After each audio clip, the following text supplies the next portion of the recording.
నమస్తే, welcome to our channel. నేను సిరి. TDP MLC Bhumireddy Ramgopal Reddy అయితే సిఐడికి జగన్మోహన్ రెడ్డి గారి మీద ఫిర్యాదు చేశారు. అది ఏంటంటే సొంత ఇలాకా అయిన జగన్మోహన్ రెడ్డి గారి సొంత ఇలాకా అయిన పులివెందుల్లో తను చేసిన అక్రమాల గురించి అయితే ఇవ్వడం జరిగింది ఫిర్యాదు. ప్రజలకి 8,400 ఇల్లులు కట్టిస్తానని చెప్పేసి అందులో కనీసం 99 ఇల్లులు మాత్రమే, కనీసం 100 ఇల్లులు కట్టించలేదు. కానీ దానికి సంబంధించిన పూర్తి నగదు మాత్రం ఇవ్వడం జరిగింది. 84 కోట్ల రూపాయలు అయితే ఇవ్వడం జరిగింది. అసలు ఏంటి అంటే ఇంత మోసాలకి ఎందుకు పాల్పడ్డారు, మరి ఇప్పుడు చర్యలు తీసుకునే అవకాశం ఉందా లేదా అనేది మనకు వివరించడానికి మనతో పాటు ఉన్నారు ప్రముఖ రాజకీయ విశ్లేషకులు కేవీవి ప్రసాద్ గారు. నమస్కారం సార్. నమస్తే అమ్మా. సార్, ఇప్పుడు చూస్తుంటే టీడీపీ ఎమ్మెల్సీ భూమిరెడ్డి రాంగోపాల్ రెడ్డి గారు సిఐడికి అయితే ఒక ఫిర్యాదు అయితే చేశారు జగన్మోహన్ రెడ్డి గారి పైన. తన సొంత ఇలాకా అయిన పులివెందుల్లోనే ప్రజల్ని మోసం చేశారు. అది కూడా ఏంటంటే జగనన్న లేఅవుట్ అని చెప్పేసి అందులో 8,400 ఇల్లులు కట్టిస్తామని, అందులో కనీసం 100 ఇల్లులు కూడా కట్టలేదు, పూర్తి చేయలేదు. 99 ఇల్లులు మాత్రం పూర్తి చేశారు. దానికి సంబంధించిన పూర్తి మొత్తాన్ని మాత్రం వాళ్ళకి ఇవ్వడం జరిగింది. 84 కోట్ల రూపాయలు ఇవ్వడం జరిగింది. మరి ఇందులో ఇలా ప్రజల్ని ఇంకా మోసం చేస్తుంటే ఇప్పుడేమో ప్రజెంట్ ఎమ్మెల్యే, అప్పుడు గతంలోనేమో ముఖ్యమంత్రి, మరి ఎందుకు ఇట్లాంటివి సొంత మనుషుల్ని ఎందుకు మోసం చేయాల్సి వచ్చింది అసలు? ఇప్పుడు సొంత మనుషులు అంటే అమ్మా, సొంత చిన్నాయన్నే చంపేసిన వాడికి ఇంకా మనుషులు లెక్క చెప్పమ్మా. ఇప్పుడు వాళ్ళు అసలు అంటే వాళ్ళ తాత రాజారెడ్డి కాడి నుంచి కూడా తీసుకుంటే, వాళ్ళ ముందు రాజారెడ్డి తండ్రి వెంకటరెడ్డి కాడి నుంచి కూడా తీసుకుంటే, అసలు వాళ్ళు వచ్చిన విధానమే అంత మోసము, నమ్మిన వాళ్ళని మోసం చేయడం, ఆ విధంగా చంపుకుంటూ ఆస్తులు ఉన్న వాళ్ళ దగ్గర నుంచి ఆస్తులు లాక్కుంటూ. ఇప్పుడు తాత రాజారెడ్డి గురించి చెబుతారు. అక్కడ బైరటీసీకి సంబంధించిన వెంకట సుబ్బయ్య అని ఆయన పాపము వాళ్ళ కుటుంబ సభ్యులందరినీ పసిపిల్లలతో సహా రాత్రి చంపేసేసి ఆ మైన్స్ అన్నీ కూడా హ్యాండ్ ఓవర్ చేసుకున్నాడని. సో వాళ్ళు అసలు పెరిగిన విధానమే మోసము, దగ, కుట్ర, దౌర్జన్యం, హత్యలు, ఈ దమనకాండ. సో కాబట్టి ఇంకా వాళ్ళకి ఏంటంటే అది నరనరాల్లో కూడా ఇంకా జీర్ణించుకుపోయింది.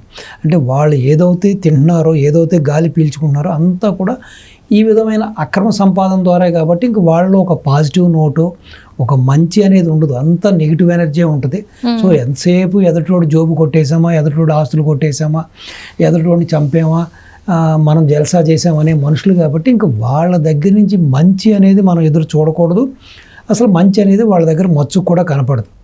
సో ఈ విధంగా అంటే సొంత చిన్నాయనకి గతి లేనప్పుడు ఇంకా అక్కడ ఉన్న ప్రజలకి ఏ రోజున వాళ్ళు నీతిగా నిజాయితీగా ప్రజలు ఓట్లేసి గెలిచారనుకుంటున్నారు? అది రాజశేఖర రెడ్డి అయినా లేకపోతే ఇతనైనా ఏ రోజున కాదు కదా ఇలా రిగ్గింగ్ చేసుకోవడం, జనాల్ని భయభ్రాంతులు చేసి వీళ్ళే ఓట్లు వేసుకోవడం. సో అది ఆ విధంగా చేశారు. ఆ రోజున ఒక ఆనెస్ట్ ఆఫీసర్ ఉమేష్ చంద్ర అనే వ్యక్తి ఉన్నాడు కాబట్టి ఆ రోజున ఎప్పుడు చూసినా లక్షల మెజార్టీలతో నగ్గే రాజశేఖర రెడ్డి గారిని కూడా చచ్చి చెడి అతి స్వల్ప మార్జిన్తో బయటపడ్డాడు. ఆయన ఆ రోజున స్ట్రిక్ట్గా వ్యవహరించాడు కాబట్టి. సో ఉమేష్ చంద్ర గారు, స్వర్గీయ ఐపీఎస్ ఉమేష్ చంద్ర గారు. సో కాబట్టి ఏ రోజున కూడా వాళ్ళ రాజకీయ జీవితంలో కానీ, వాళ్ళ నిజ జీవితంలో కానీ, వాళ్ళ వ్యవహార శైలిలో కానీ నీతి నిజాయితీ ఆ మాటలు కేవలం ఆ సినిమా డైలాగులే. మడం తెప్పం మాట తప్పమని చేసి అన్నీ లంగా పనులే, చేసి అన్నీ దుర్మార్గాలే. సో 8,400 ఇళ్ల స్థలాలు ఇస్తామని చెప్పి ఆ మెగా వెంచర్ వేసి జగనన్న కాలనీ అని చెప్పి పెట్టి, సో దాంట్లో అన్నీ అవకతవకలే. రెండోది, అక్కడ ఎవరైతే దానికి సంబంధించిన అధికారులు ఉంటారో అధికారుల సంతకాలన్నీ వీళ్ళు ఫోర్జరీ చేసేసారంట. ఆ అధికారులు కూడా ఎవరో సంతకాలు పెట్టలే, అన్ని రూల్స్ని బైపాస్ చేసేసి సంతకాలు పెట్టి అక్రమ లేఅవుట్లే వేశారు.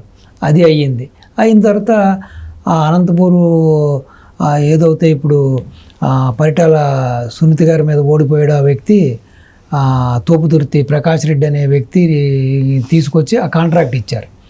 అతనికి దాంట్లోనే అనర్హులకి వాళ్ళకి సంబంధించిన వాళ్ళని కొంతమందిని సెలెక్ట్ చేసుకుని 8,400లో ఒక 690 మందిని సెలెక్ట్ చేసుకుని, అది కూడా అనర్హుల్ని, వాళ్ళకి కావాల్సిన వాళ్ళని సెలెక్ట్ చేసి వాళ్ళకి ఏదో ఇళ్ళు కేటాయించడం జరిగింది.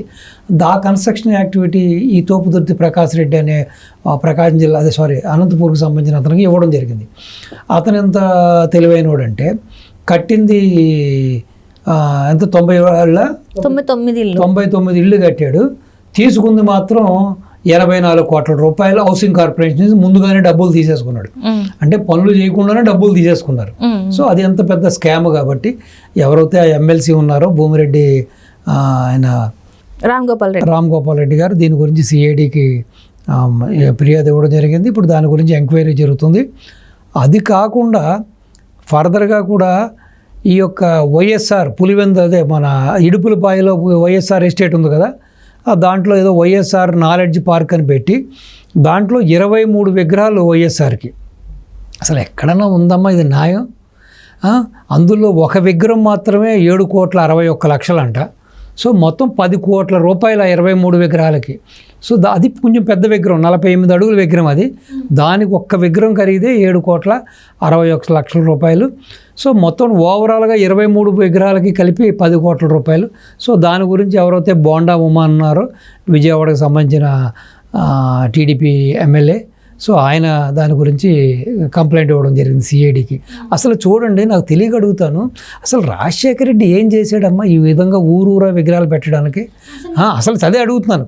ఒక అవినీతిపరుడు ఏదో ఒక అడ్వైజర్ జేవి సోమయాజులు అనే అడ్వైజర్ ఏదో 108 చేయరా నాయన, చేసిన పాపాలు పోతాయంటే ఏదో ఒక ఫీజు రింబర్స్మెంట్ చెయ్యి, లేకపోతే ఫీ పవర్ చెయ్యి అని చెప్పి ఏదో, లేకపోతే రైతులు మాఫీ చేసినంత మాత్రాన ఇంత పెద్ద గొప్పవాడైపోయాడా? ఏమైనా ఆంధ్ర రాష్ట్ర అవతరణ కోసం, ప్రత్యేక ఆంధ్ర రాష్ట్రం కోసం ప్రాణత్యాగం చేసిన పొట్టి శ్రీరాముల కంటే గొప్పవాడా? లేకపోతే మన్యం వీరుడు మన స్వాతంత్ర పోరాటం కోసం తెల్లవాళ్ళ దగ్గర నుంచి మన దేశాన్ని కాపాడాలని చెప్పి తెల్లవాళ్ళ మీద పోరాటం చేసి వీరమరణం పొందిన అల్లూరు సీతారామరాజు కంటే గొప్పోడా? లేకపోతే ఒక టంగుటూరి ప్రకాశం పంతుల కంటే గొప్పోడా? లేకపోతే ఒక కందుకూరి వీరేశం పంతుల కంటే గొప్పోడా? లేకపోతే అసలు రాజకీయాల్లోనే ఒక కొత్త వరవడిని తీసుకొచ్చి ప్రజల వద్దకు పాలన తీసుకొచ్చి ఆ రోజుల్లోనే లేడీస్కి సమాన హక్కు కల్పించి ఆ రోజుల్లోనే జనతా వస్త్రాలు తీసుకొచ్చి పేదలకు 2 రూపాయలకు బియ్యం ఇచ్చి ఈ విధంగా ఎన్నో సంస్కరణలకి మూలకర్త అయి ఈ రోజున ఆయన తీసుకొచ్చిన పథకాలనే దేశమంతా కూడా ఫాలో అవుతుంది. అటువంటి మహానుభావుడు స్వర్గీయ నందమూరి తారక రామారావు కంటే గొప్పోడండి. కావాలని చెప్పి ఇది ఏంటంటే ఒక గజ్జి కుక్కను తీసుకొచ్చి అదేదో పెద్ద జాతి కుక్క అన్నట్టుగా ఏ విధంగా అయితే ప్రొజెక్ట్ చేసుకుంటారో, పైన కవర్లు కప్పి లేకపోతే పైన డ్రెస్సులు కప్పి ఈ రోజున రాజశేఖర రెడ్డిని ఈ విధంగా ప్రొజెక్ట్ చేస్తున్నారు. అసలు రాజశేఖర రెడ్డికి ఆ స్థాయి ఉందా అని అడుగుతున్నాను నేను. ఒక జిల్లాకి పేరు పెట్టే స్థాయి ఉందా? లేకపోతే స్టేడియాలకు స్థాయి పెట్టే స్థాయి ఉందా? ఏం చేశాడు అతను? అన్నిటిలోనూ అవినీతి, చేసిన ఇరిగేషన్ ప్రాజెక్టుల్లోనూ అవినీతి, అన్ని అవినీతి.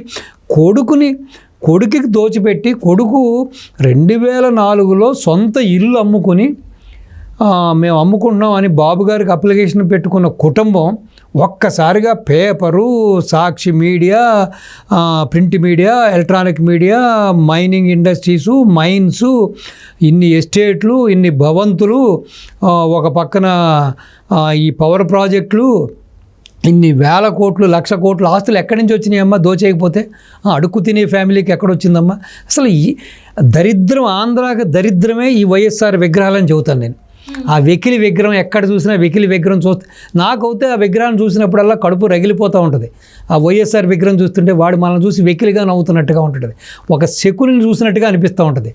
నాకు ఇటువంటి విగ్రహాలు ఎందుకని అడుగుతున్నాను నేను. ఏంటి దీనివల్ల లాభం ఏంటి?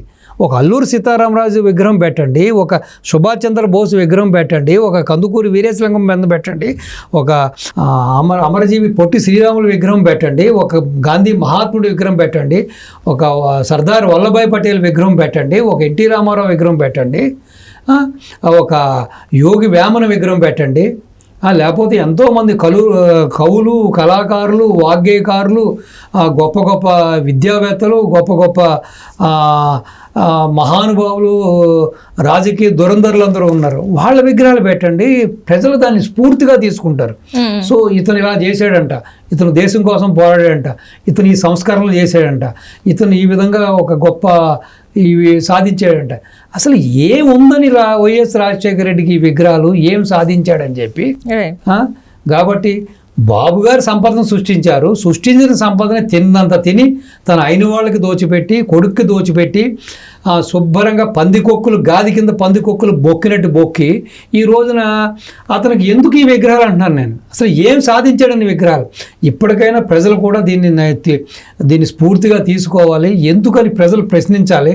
ఎక్కడ చూసినా ఎందుకు అని చెప్పాలి. అసలు ఇతను ఎవరని రేపొద్దున జనరేషన్, కొత్త జనరేషన్ పిల్లలు అడిగితే ఏమని చెబుతారు?